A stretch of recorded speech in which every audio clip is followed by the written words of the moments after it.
We live in a digital world.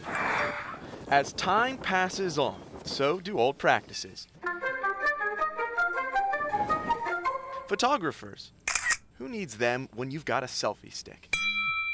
Hey guys, how are you all doing today? Friends, We look at the selfie. family, Would you guys like to get into our selfie? strangers, and even newcomers to the hashtag selfie era.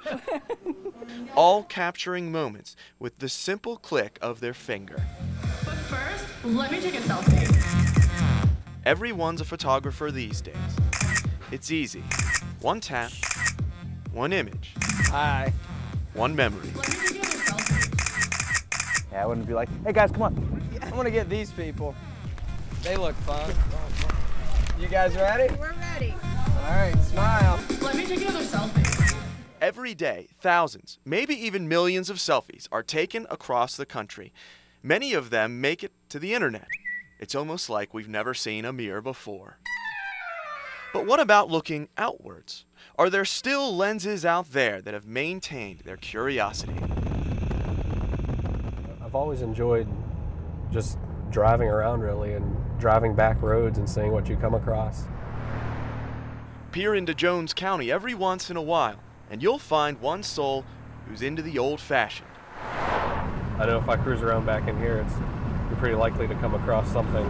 What most people pass by, Zach Fraley sees as an opportunity. I've always loved photography. It's what I do for a living, and I just love pointing my cameras at these old places.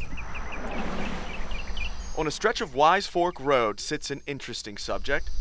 Gray, like many things with age. See bees coming out the side there by the chimney. Fraley thinks it's at least 150 years old. I'm just trying to find the best way to kind of display what this house is all about. There are many things forgotten on North Carolina roads.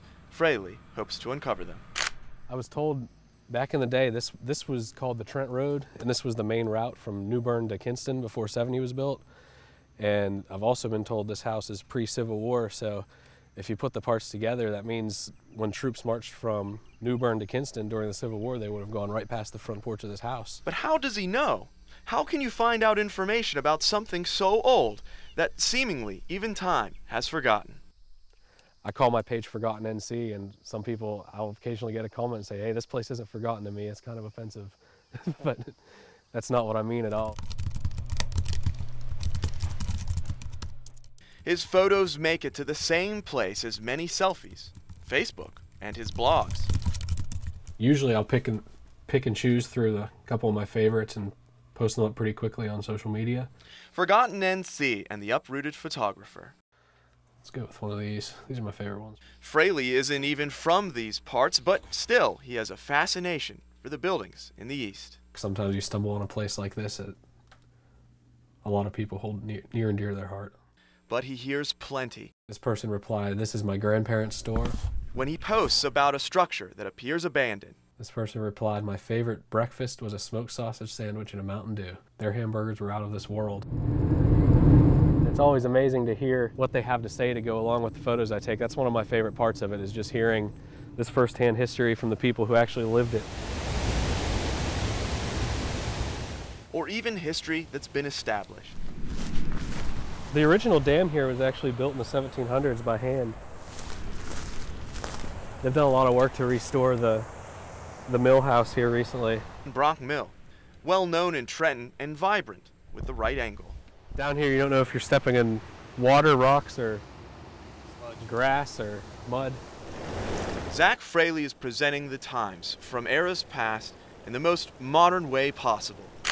Sharing something that's 150 years old, was working 150 years ago on new media is pretty neat. But how does he feel about self-portraits? Yeah. I'm guilty of doing that too. I like to post things to Instagram while I'm out in the field. So, all right. There you go. 1, 2, 3. Reporting in Trenton, Kyle Horan for News Channel 12.